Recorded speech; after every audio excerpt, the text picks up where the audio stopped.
Solitaire Rose Radio, Episode 67, a conversation with cartoonist Phil Juliano.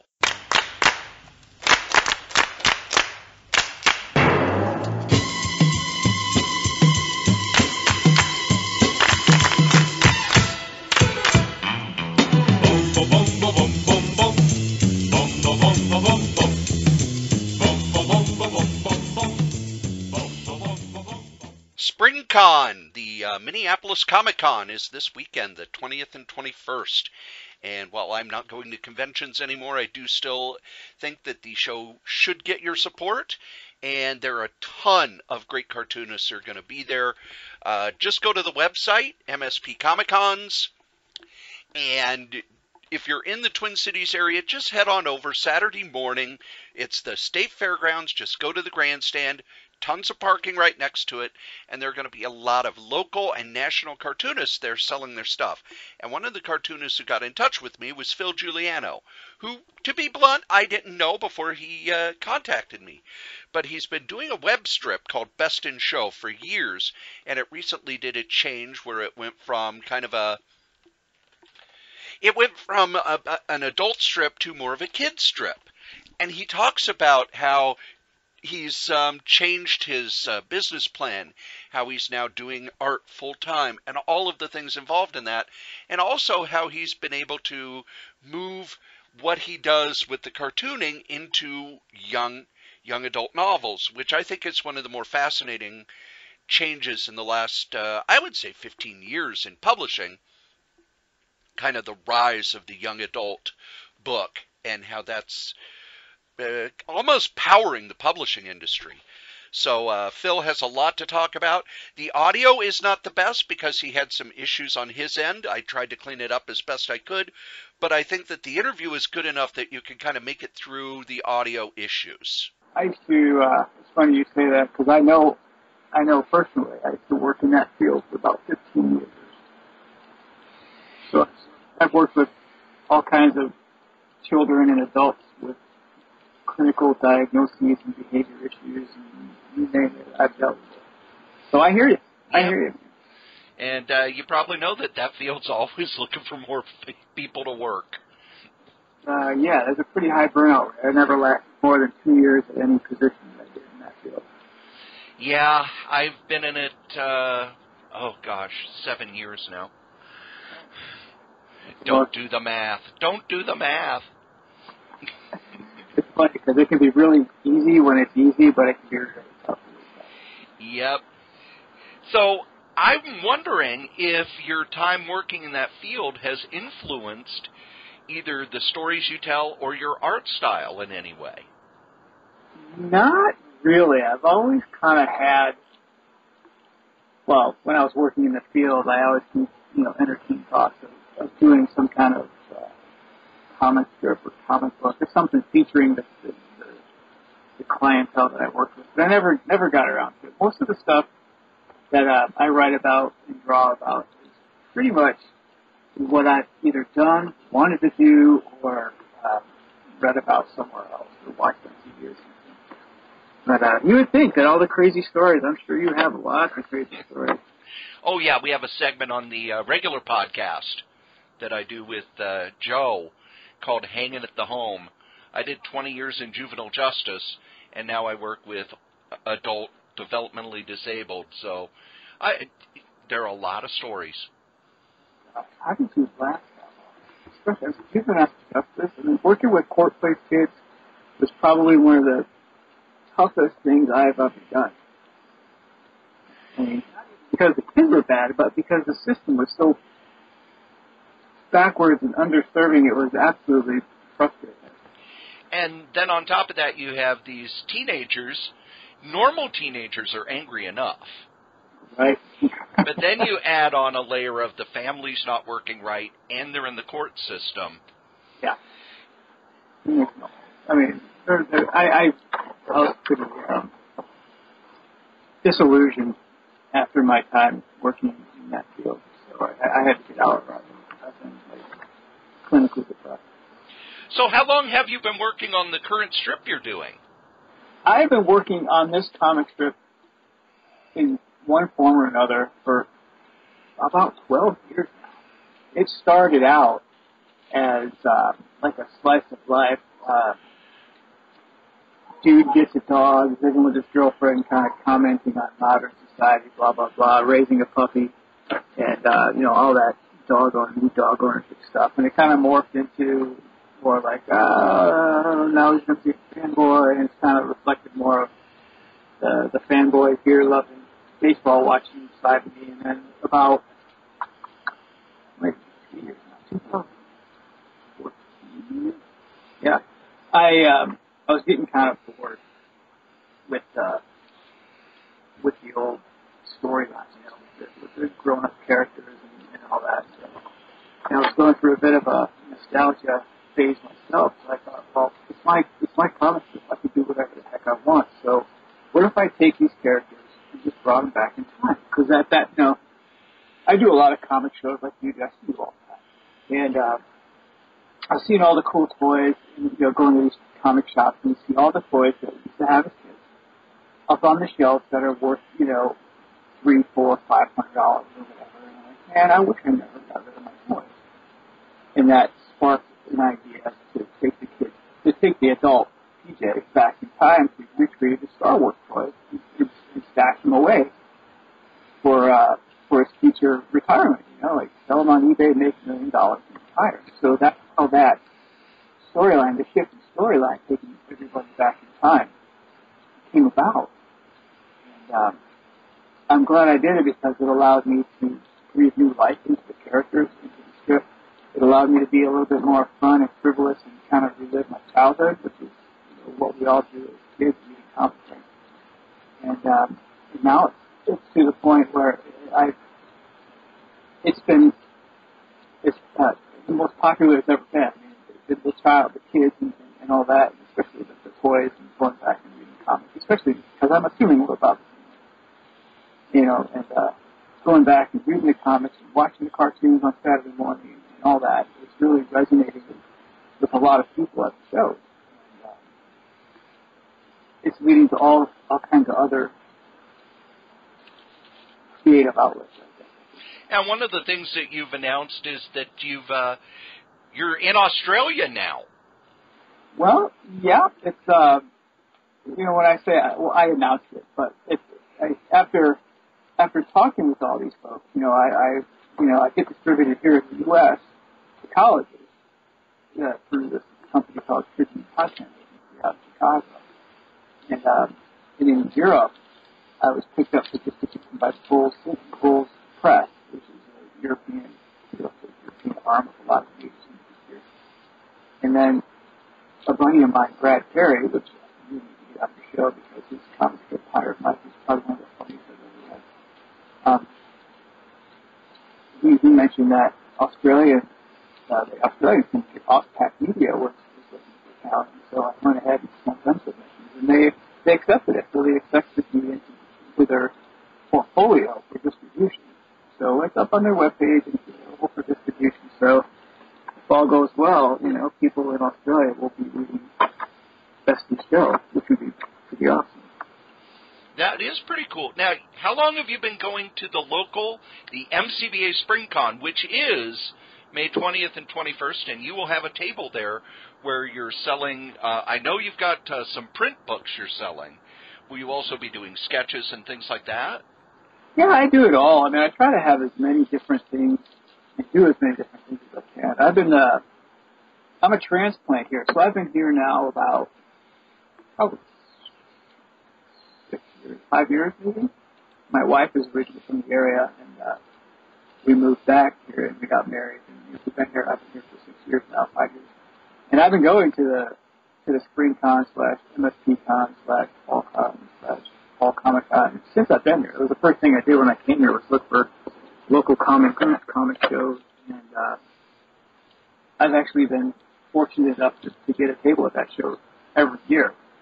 And I have to say, it's probably, I've done a lot of shows, and I've lived all over the country, and it's probably the best show I've ever done. I think it's one of the best shows for indie artists and small press artists, because it's not overwhelmed. There's no media people. There's no the movie companies aren't coming in and you're taking up tons of space. It's comic book fans who want to meet comic book creators. And they come in. I was one of the people who started the darn thing, and I was with it for 30 years. And our main focus was always, we just want to be a comic convention. We don't want to do any of the rest of that stuff. And I ran it until 96, and then when Nick took over, Nick Post, he really moved the focus to the small press people. And I think it shows in how Minneapolis has now got this really vibrant comic book creator world. I agree. Again, like I said, I've moved around. I've been in a lot of places, and everywhere I go, I look for the comic groups and the creator types, and I've been blown away by how many talented, first of all, professional, creative, artists and writers live here, and how many incredibly talented independent writers and artists live here. And that just showed when you go to the MSP Con and the Fall Con, and there's just hundreds of these guys that are just doing awesome stuff. And they're there and the crowds that come out and support these guys, it's been amazing, And if you've been doing this for the first 3 years, thank you very much for getting this to grow. It's been it's probably the single best comic experience I've ever had. And I really feel fortunate that I keep getting picked to have a table at, especially now when things are so, people are jockeying for tables so hard now because, everybody knows how awesome the show is and I want to be a part of it. But thank you for being, starting it up. Very fortunate. Now, when you set up at a show, you've got, I'm looking at your merch. You've got posters. You've got a new book, I guess. Yeah. And tell me a little about the new book you have. So like I said earlier, I switched up the comic story, the storyline in the comic strip, and took the kids all back in time and all that. And I've been fleshing that out, and just when I think I'm running out of ideas, something new comes to mind, or I see a TV show on Netflix that I start watching, and it gives me a whole new story arc to run. But anyways, I'm a member of the National Cartoon Society, and a couple of years ago, 2015, a syndicated cartoonist and children's book writer, his name is Lincoln Hurst. He writes the comic strip Big Nate and the series of children's chapter books, Big Nate. He came to town on a book signing tour, and it was right the same weekend that Fall ComiCon in 2015. And the chairman, I was the treasurer of our local chapter at the time, and the chairman contacted me, and I said, well, hey, there's Fall ComiCon going on. Let's see if we can get a table for the NCS and get a spot for Lincoln Pierce to set up. And so, long story short, the guys at MCGA made it happen. They gave us a table. Lincoln came in. He was a guest. And, he gave away copies of his new book, and people were wowed because, this guy's a New York Times bestselling children's author, and his comic strip has been syndicated in features on my share for about 15 years. And, I handed him one of my books. It was actually the 10th anniversary edition. I did a 10th anniversary edition of my comic I put together in a treasury kind of thing. And I gave it to him, and I do that all the time. And a lot of times, maybe people maybe went through it, or they maybe not even looked at it, but he actually read it. And he read it all the way through. And after the comic show, we, the three NCS members went out to dinner. And we were talking about stuff. And I had to give him a ride back home to the hotel. And that's when he said, he goes, I read your book. And the way you write lends itself very well to children's chapter books. Because at the beginning of this transition storyline, it was just a narrative. The kid comes back and he meets his mom, he finds his toys, and he goes through all this thing like this long narrative. And he goes, that would lend itself well to this format. And I'm like, man, I'm not a writer. I just draw these comic strips and I put them out, whatever. But I started thinking about it, and I went back and I looked at it. And a couple of days later, I'm like, you know what? This is an opportunity. I'm going to give it a shot. So I started literally translating the comic strips into a prose format. And, I fleshed it out here and there and kind of beefed it up and make it back a little bit. And it turned into a manuscript, And, again, you meet a lot of people along the way. It just so happens I was a member of this other group called the Comics Plot Syndicate. One of the members in that group is a publishing / editing / agency service, and they like my comic, and I talked to them, and they offered to represent me as an agent, and that they edited my book, and over the course of 2016, I finished the manuscript, worked out the cover, and put together the book in rough form, and I had my agent, edit it, and we went through the whole process over the course of 2016. And by October, I had a finished book. And, I had it printed. I think I was able to finally hand it out and sell it. I got it printed. I had a GoFundMe, to help raise funds for the publishing.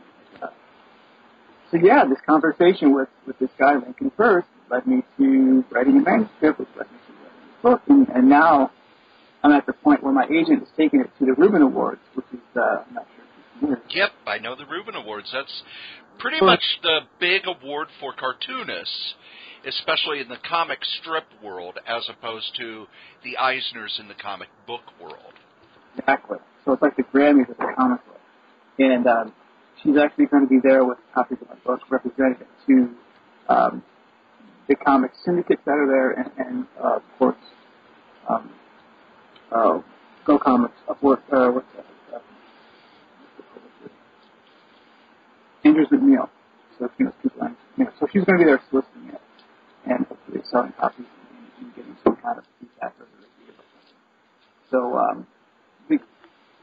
So, the comic strip kind of, the energy kind of shifted focus from the comic strip into these books. So I have a whole series of books that I started writing, and I have to be honest, man, Cory, I've been shipping this around. Right now, that book, I've gotten it into the Hennepin County Library system. It's being considered for Anoka, being considered for, your neck of the woods, Carver County. It's in Dakota County, and I've also spoke to someone in Ramsey County. So I'm looking to get it into all the local library systems. So it's being distributed and disseminated that way. I'm talking to teachers and educators and trying to get into schools and, instead of, getting into the school libraries and doing school presentations and stuff. And I'm getting a lot of great feedback. Unfortunately, when my my agent brought it to the publisher, she shipped it, she kind of spread it around and shared it with all her literary type friends. And they picked it apart, not the story itself, but just the way I laid it out. I don't know how to book design. So there's some changes in the layout that I need to make that will definitely help it become more successful, like being picked up by E-Drum and being distributed, and publishers pretty much says, it's a great concept, but the layout was lacking. So right now I'm doing all that, and hopefully we're going to re-solicit it. Well, that sounds great. And one of the things that a lot of people don't realize is just how big the Scholastic and Young America market is. Oh my God, it's one of the hottest growing markets, I think, going right now. A lot of professional writers, I'm in writing groups and stuff, and a lot of professional writers are actually taking their books that they're working on and kind of reworking them so that they can work as a YA, a young adult book. Take out the sex, take out the swearing, because that market is huge, and if it gets big enough, it does cross over into adult readership. Yeah, I'm reading Harry Potter right now. Yeah, that was kind of the one that kicked it all off, because It was published by Scholastic. Wow. Yeah, I didn't. And it's still found in the young adult section. Yeah. But man, yeah, I've been reading that. Wow, young adult readers can get to that by a good point. But yeah, man, it's a huge market, and I didn't realize that until I started digging into it. And speaking of publishers and agents and whatnot. But it's a very exciting direction that I'm going. And I really hope that by the end of the year, I can say that I've either, got into distribution myself. Because, once Angel picks it up, it can go into schools, it can go into Walmarts and Targets, and it can go into all the major bookstore distributors, book sale, point sale. And that'd be pretty darn exciting. So I'm pouring a lot of energy into that right now. And I'll be selling copies of that at the show. So I have the first run, I did a print run of 150 copies. And I'm pretty much sold out. So I plan on selling a few at the show next weekend. That's going to be very cool. Yeah, so you mentioned, you asked what kind of stuff I'll have. So I'll have copies of that book. I'll have copies of my latest comic book, which is actually a collection of my comic strips. And it's called Mint Condition, and it's a collection of a year's worth of comic strips. So I just have more of those. And, I do sketch cards. They're one of my bread and butters. I have a lot of fun doing those. And I'll be doing a bunch of those. And, I do commission sketches, and I have posters and little odds and ends. I try to change things up every time. Because, every time you do a show, you see what sells, what doesn't sell. What can I change out? What can I try new? There's always somebody around that's doing something really cool that you want to try. And so, yeah, I'm playing around with that. I have, so I do these sketch cards, and for the heck of it, I did a series of sketch card trading cards. So I took these sketch cards and I reproduced them, and made them into a little trading card with a little back panel about the character, blah, blah, blah. And I package them up, and it's one of those $3 things where you have a low point of sale at $3, $5. The kids bought them. Oh my God. And it's an easy sell, and while the kids are looking at those, I'm talking to parents and they're buying books. So I try all kinds of different stuff. But yeah, it's going to be pretty much my little Susan Spencer chapter book. It's going to be my Mint Condition comic book, sketch cards. I have some posters that I've been packaging with sales. So if you buy a book, it's and my trading cards. And I'll do commissions as well. But that's what I'm doing this year. Well, let's travel back in time to when you started the strip. First, when did you get bitten by the comic bug? When did you know that art was going to be your thing? Was it something, did you draw all the time as a kid? Did you pick it up later? Did you read the comic strips in the paper and go, I want to do that? Where did it kind of come from? All of the above. I remember when I was a kid, I was always drawing stuff. On the back of envelopes, I was drawing. My mom always bought me drawing pads and crayons and markers. I was drawing for a time. And then when I was about 12 years old, I picked up a copy of Savage Sword of Conan, number 104. It had a Joe Jusko cover. It was written by Roy Thomas, and I can tell you everything about it. And it was drawn by Ernie Chan. The interior work was by Ernie Chan. And since that day, I knew I was going to get it up. Because I took it home, and I was copying this artwork, and, and I was, why a 12-year-old Savage Sword of Conan, I don't know. My mom was pretty slack, I guess. But was it one of the ones that had nudity in it, or? Nudity, people getting chopped to pieces. It was. And at 12 years old, you're like, oh, I can't let them know that I really have this. They didn't even really care. They're like, whatever, what's that? A comic book, go read, stay out of my hair. But yeah, that was it, man. That was the comic book, and I sold the copy. I moved to California. I'm originally from New York, and I was collecting comic books, and I had a really nice run of Savage Sword, and I had a bunch of early runs of lots of them. I moved, so I sold all my comics to my brother.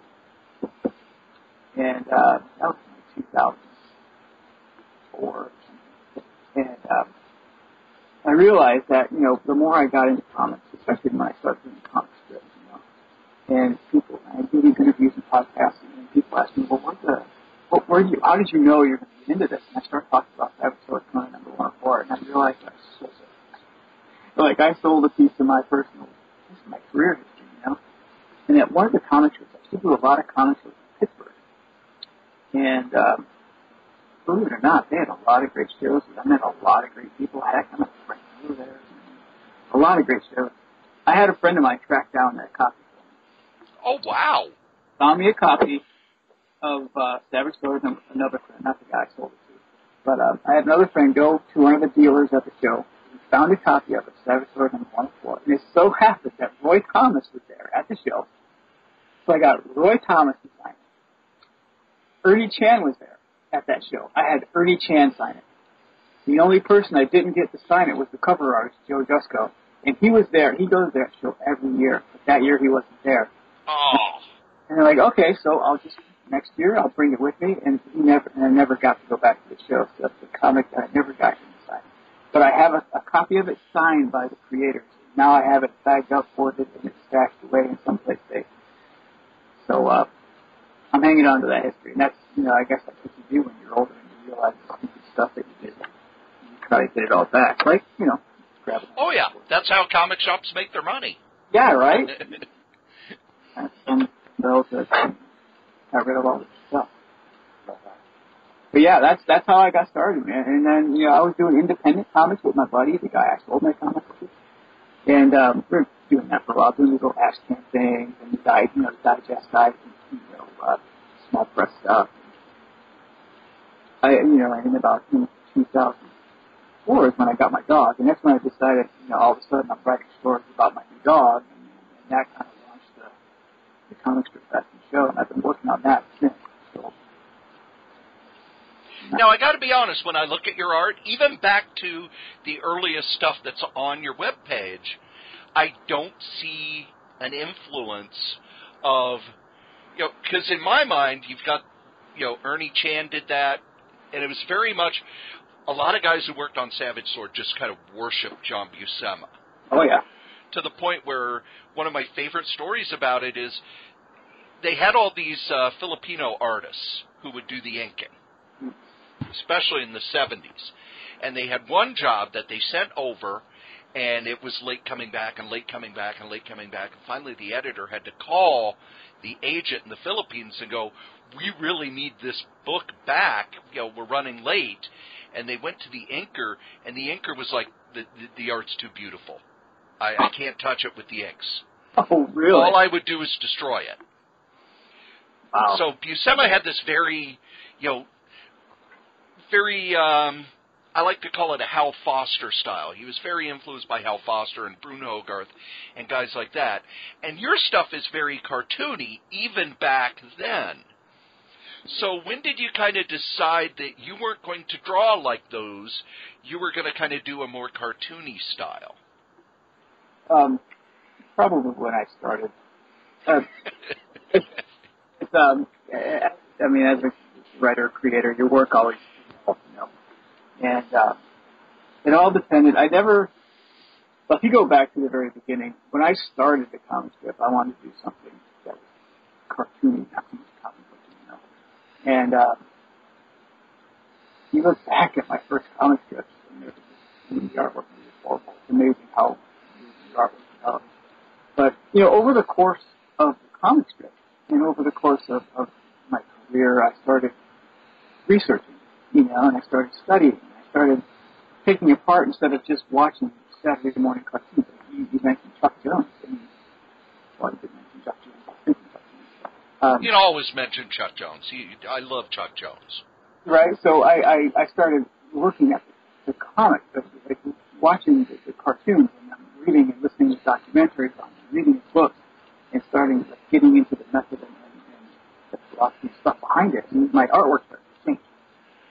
And I wanted, because it's a cartoon, and and of course being surrounded by cartoons, all different styles. My style kind of evolved. I wanted it looser. I wanted it more rubbery. So I started really to go towards this Chuck Jones kind of Looney Tunes kind of thing. And that's about where I am now. And you notice some of the influence of Asterisk. And, I started reading stuff about Pogo, creator of Pogo, Walt Kelly. And so started having stuff, like Walt Kelly did with characters. But he was a Disney artist, which I never really knew. And then I started doing stuff about Milt Smith and added elements of Milt Smith and Will Abner, who wrote Will Abner. Al Cap. Oh, yeah, you dig into those Labners, and he sets his style, and then you hear about who his ghosts were. You've got Frank Frazetta drawing his Sunday strips for almost a decade. Yeah, I remember that. Yeah, you look at them, and they're beautiful, and you can see hints of Frazetta, but he was very much doing that Al Cap Bigfoot style. And Al Cap would only draw the head, ink the head. I think he let his studio people do the rest. But he always made sure he did the faces, but everybody else did the bodies and the rest, if I remember correctly. But yeah, you read into that, and you see how he's drawing, and you just kind of look back on the classical comic strips, and I wanted to get more loose, more kind of elastic, and that's kind of where I am now. There's really no hint of Ernie Chan or unless they do a story arc that kind of has some kind of story within the story where it involves comic book characters. But no, I try to keep it, and I try it. Actually, it's funny. I read this too as well. Like the whole, you're getting better at drawing comics when you're making more happen with less lines. Yes. Trying to simplify as it's going, so the characters are getting simpler, but they're kind of still keeping this Looney Tunes thing. But I'm really happy with that now, and I like how I'm working on the characters. I don't see it changing a whole lot now, but yeah, it's a good point. I'm influenced by comics. I got into it by comic books, but comic strips is more cartoon. One of the things I've noticed about the setup for your web page, you've been doing the web strip a long time. There's not a lot in the way of ads. There's not a lot in the way of clutter. And I know in the early 2000s, they were throwing ads on everything. There was tons of money to be had. And then by like 2006, 2007, all that money had dried up. When do you think this kind of was able to become your main job? Well, I'm going to be honest with you. The comic strip and the comic work is only one income stream. It's not my full-time job. It takes a lot of time and energy. But my full-time job is actually doing professional cartooning and illustrations for, book illustrations in magazines and working with clients like IBM doing management training stuff and all that. The comic strip is one of those income streams. And to be honest, the ad revenue is negligible on that website. The website is designed to be as uncluttered as possible because it was designed with mobile devices in mind. So when somebody opens my website in their mobile device, it changes format so that it reads more cleanly in a mobile device. And all the other bells and whistles and ads and cluttering images were taken out so that it downloads quickly. So it's actually designed to be web and mobile friendly, and that was done on purpose. So there's a couple little ads, one of the comics, and maybe one or two along the sidebar, and maybe one at the bottom. But the income stream is good, but the ad revenue is really negligible for me. I make my money at my comic strips at shows, kind of like a band. You go to shows and you sell your merchandise, and that's where you make your money. Okay. That's I'm at. And if you head over to the portfolio portion of the website, you'll see all sorts of things such as there's the one that I like is the ad for the Comedy Corner. For a stand-up comedy show. Oh yeah. The poster I did for Maggie Ferris. Yeah. Yeah, that was fun. I get to try different things. That was I was working with a fella that does a lot of comedy bookings in town, and I did a few posters for him, and that was one of them from Maggie. That was a lot of fun. I got this. She said, "Fred, too funny. We want a grizzly bear and a flaming jeep jumping out of a plane." Oh, that's a little specific. Right, they knew what they wanted, so I made it happen for them, and they loved it. Now, with the cartooning on that end, is this stuff that you seek out yourself? You've talked about having an agent for your book. Is there something where you have an agent, or is it something where one of the artists I've talked to says that when you start doing commercial illustration, it's almost like a Katamari, if you've ever played that game, where you get one, and then that leads to another, and it leads to another, and pretty soon you're rolling and just picking them up more and more and more as more and more people see your stuff or hear about you or your name gets out there. That's true. There's, if you look at the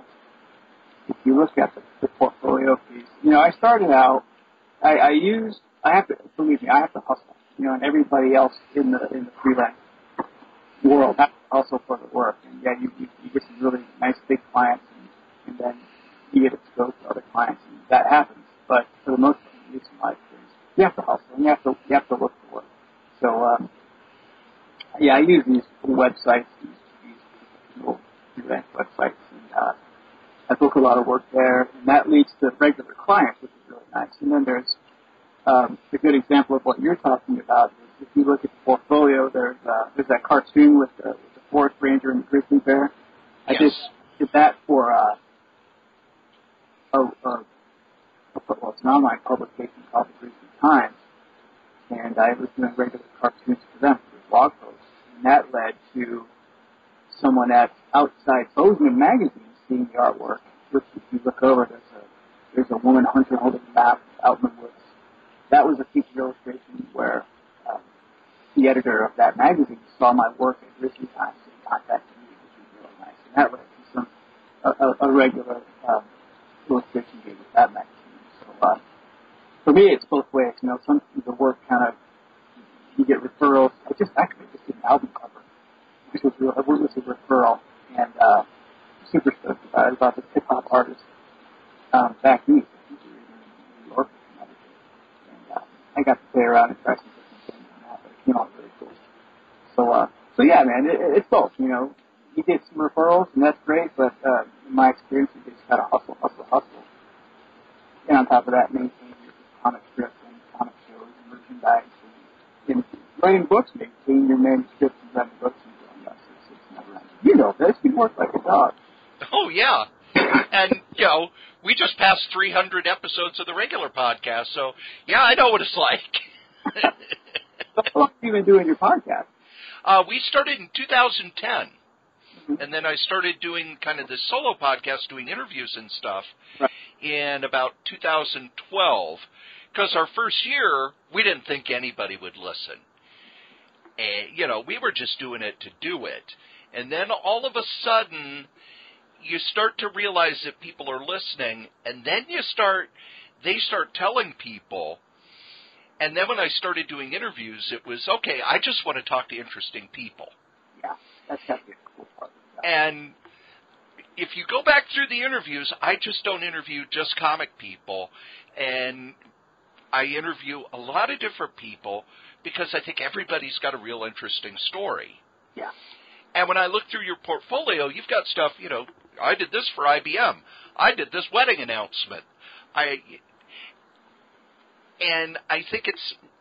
think the way cartoonists put together their careers now is fascinating, because if you look at just comic books, there's not a lot of money there unless you're one of the top guys. If you look at comic strips, Frank Cho couldn't make money on his comic strip.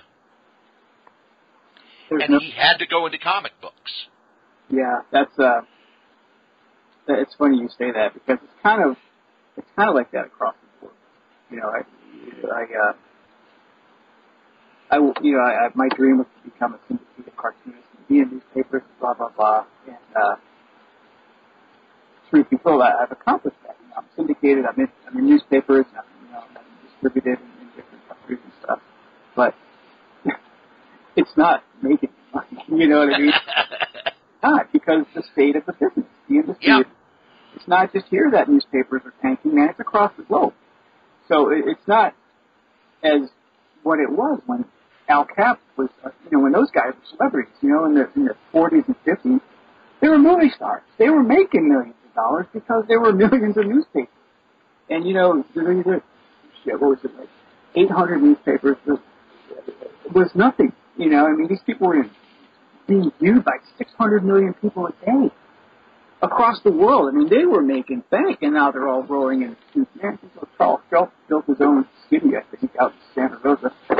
And, yeah, man, it's not like that. And it's not a one-shot gig, man. You got to diversify. It's like having a portfolio, of stock portfolio. You got to diversify. You got to have a little bit of this, a little bit of that, fill in the gaps with this, do little spy illustrations here, comic strip. I mean, anything and everything from wedding announcements and magazine covers to, man, I even do caricature gigs, at weddings and stuff. So, I mean, everything and anything that can make a livable income is what you have to do. Now, when was it you were able to quit having a day job and could just live off your art? And was it a decision where there are two ways to make that decision. One is where it's a leap of faith, and the other where it's, you know what, I'm working way too much. I can make enough off the second gig. So which was it, and when did it happen?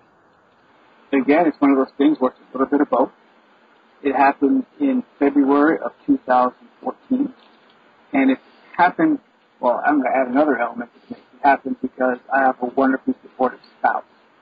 And she saw that I was working my 40-hour day job, and then I was working another 20, 30 hours at night on other freelance things. Like the gigs kept coming in, I worked on my comics, so it got to the point where I was working all the time. And I kind of broke down and I said, look, sweetheart, I can't do both anymore. And that's where the leap of faith came. It's like, I know if I quit the day job and focus on my art career, I can make it happen because I've wanted it that bad. It's a dream, I've been living the dream. It's something I've been working for 20 years. I can do it. I just need to drop. I can't do both, so that's it. And that's when she looked at it and she said, I can do it. And the next day, I put in my 2-week notice, and on February 14th, 2014, my last day at work, I started my full-time art career, and I never looked back. That's very cool. Mm-hmm. That's it. Like, a lot of and the fact that you can remember that day just shows how important it was. Yeah. Oh, yeah. I was I met, hung out with Stephen Packus, the guy who draws Force Line. He came through on one of those MCS gigs, and we got to hang out with him at dinner and stuff. And he gave a presentation at MCAT, and he said, yeah, he goes, he's at, kind of tangent real quick, he's probably the last cartoonist, like newspaper cartoonist, that's actually making a living on his cartoons right now. He's probably the last one. After him, it's been, anything and everything, He's probably the very last comic strip artist that's making a living off his comics. But anyway, he said, yeah, I was a lawyer. I hated it. And I started drawing cartoons and chopping them around to my lawyer friends. And they gave me honest feedback because nobody liked me. And, he sent them around. He got himself syndicated. And he goes, and I'm about 9 months ahead in my comics. This was in 2012, whenever I met him. He goes, I'm 9 months ahead of my comics and everything so that I can run around and do whatever I want. He goes, I am never going back to that. He goes, this is what I'm doing, but sure I'm not back to that. So yeah, man, once you do finally realize your dream, you kind of remember the details. Yeah. You kind of remember it. So, and it's not easy either. It's hustle, and it's up and down, success and rejection and all that, but I'm doing it.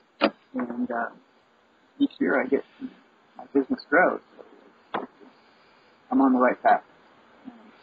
Never going back, ever. Never going back. Well, let's get into some nuts and bolts. First off, how often does the strip come out? Monday, Wednesday, Friday. Okay. That was the best, most realistic schedule that I can handle with my other readers. It's actually been kind of slacking, I'm sorry to say, where usually I'd have the comics done the night before and posted, where now I'm kind of so busy with other stuff that I'm the day after, so it's again it's one of the priority things where it's like, well, as long as the people that need to get them, it might be a thing later. But yeah, Monday, Wednesday, Friday. And you're saying that you're in some newspapers. Now, are these weekly newspapers, daily newspapers? And how many countries are you in? You said you were in other countries. I just know about the Australia thing because you posted it recently. Yeah. But what's your reach like? I'm distributed to colleges here, in the U.S., and I've tried. This is one of those things where you scratch your head and say, "How did this happen?" I tried to get numbers out of my handler over at Tribune Contact. And I go, "How many newspapers are you in? What newspapers am I in? How do I know how many papers I'm in?" And they kind of danced around like, "Well, we don't keep lists of that for you," and blah blah blah. Like, well, how do I know how many papers? It's kind of, I don't know, but they just, they send me a set amount of money every month and I kind of take it. And as for the European and Australian thing, it's the same kind of thing where it's like, well, we accepted it into our portfolio, we're shopping it around, and as of right now, there hasn't been any new papers. So, and it's really fun to say, yeah, I'm syndicated, but you know what? In reality, I'm syndicated, but the books are happening, and I'm still putting them up and selling stuff, and I'm still earning enough money to maintain stuff. But yeah, it's how does it seem? I don't usually share that, because you just might talk about that. I'm syndicated, yeah. But yeah, I'm syndicated, but I'm not making a whole lot of money. And when you're drawing the work, are you drawing on paper? Are you drawing digital? Is it a mix? Oh no, it's digital. I was a hardcore traditionalist, and I loved using dip pen and ink, like the whole Faber Castell, whatever dip pen, and using the stable brushes, number 7, whatever, and cutting the paper and drawing black. I mean, I loved the feel, the texture, the ritual of it. And it got to the point where I was just, man, I gotta cut the board, and I got to scan it in because I lettered ridiculous. And I was just gripe, and my wife said, "Why don't you buy a tablet? Why don't you go digital?" No, blah, blah, blah, blah. And I just kept griping, and things got busier and busier. And when we got married, as a wedding present, she bought me a digital tablet. And I bought it, like, oh man, now I gotta learn how to use this thing, and then next thing you know, that's all I ever want to do. I don't want to draw anything with pencil and paper ever again.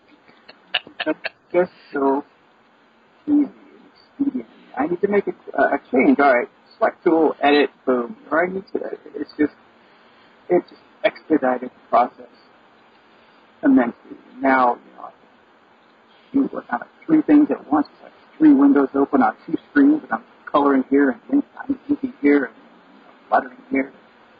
It's 100% digital. I do still use traditional stuff. I use pens and markers when I do my sketch cards, and if I do commissions, if somebody specifically asks for, like at shows, mostly at shows, I'll do commissions with pens and markers and stuff. And it's fun because it's not how I have to do it all the time, but it's kind of an extra part of it. And it's fun stuff like that. But here's another cool tangent. I've been hired to do sketch cards for this company in Great Britain that produces, licensed trading cards. So, have you ever heard of Gary Anderson and all those? Oh, yeah, the Thunderbirds. Thunderbirds and Joe 90 and all those crazy animated, like Mary Animation or whatever they're called. Yeah, I can never pronounce it. Yeah, so I got hired on to do sketch cards of the characters from those Jerry Anderson films. So, oh, wow. Yeah, sketch cards with Joe 90 and Stingray and other shows I've never heard of. And, yeah, so what is this, like, XL5 or something like that. But I also got hired on to do a set of Terminator 2 cards. So that's kind of cool, because now, like, it's another avenue. I'm doing trading cards and I'm drawing sketch cards. And kind of, another cool thing to say, yeah, my cards are in these trading card sets from Unstoppable Clubs and blah, blah, blah. But yeah, I get to do traditional stuff with sketch cards. I still get to enjoy it. But all my work is done. Well, that's very cool. You're going to be at SpringCon, which is this weekend, the 20th and 21st. I guess they're calling it an MSP Con now. It was MSP ComiCon, but I know that San Diego owns the trademark to the word Comic-Con, so they might have sent a letter saying, hey, you can't do that. Wow. And it's at the St. Paul Fairgrounds in the Grandstand building, which is the biggest building they have. So if it keeps growing, I don't know where they can go. Maybe to the second floor. And you're going to have all kinds of stuff there. You're going to be doing sketch cards there, commissions, books, you name it. Now that, to end the show, you talked about getting that Savage Sword of Conan. Is there any original art that you are chasing at this point? Anything where you go, I want a piece of art from this person? Well, not really, because as I'm talking to you, I'm looking at an 11 by 17 hand-drawn sketch of Conan the Barbarian by Ernie Chan that I got at that Pittsburgh ComiCon that he signed my book at. And I guess I'm not one for original art.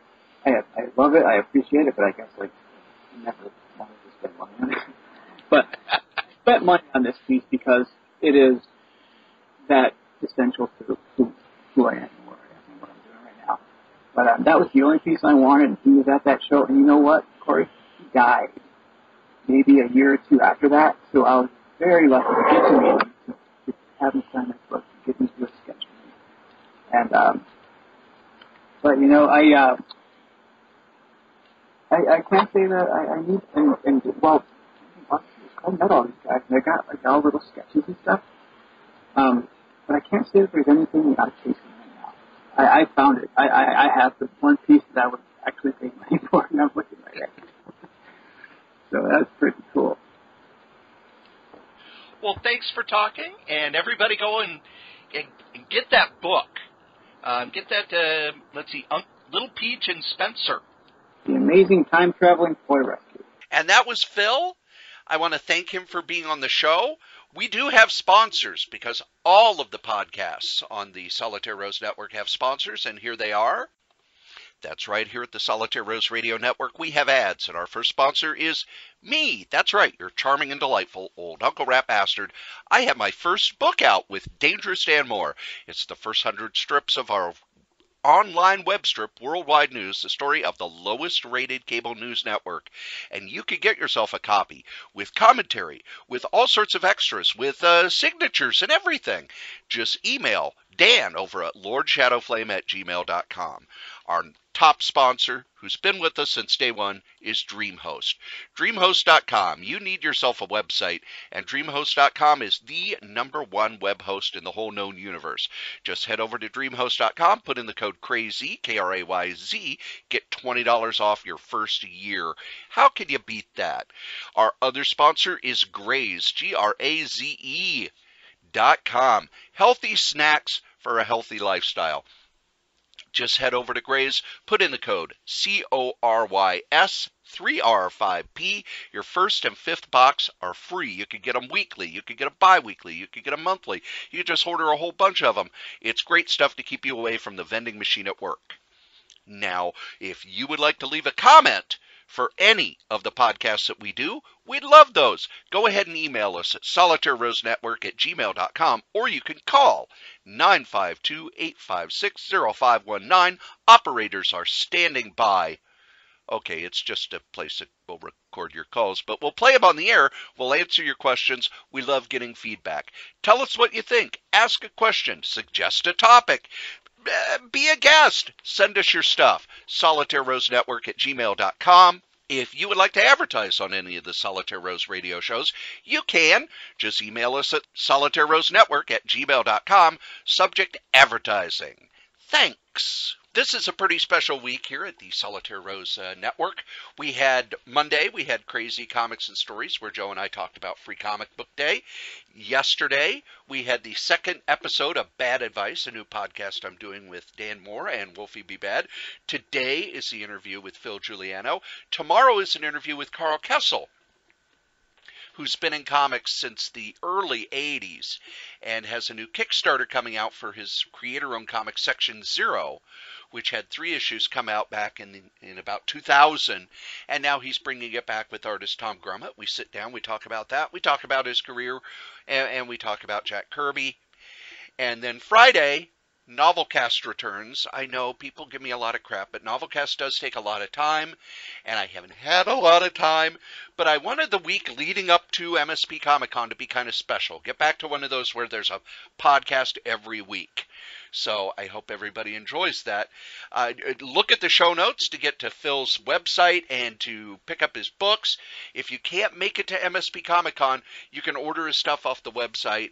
I really enjoy his art. I really enjoy his storytelling style, and he's got a great story. And here at Solitaire Rose Radio, that's what we do. We'll be back tomorrow. That's right, tomorrow, with more stories.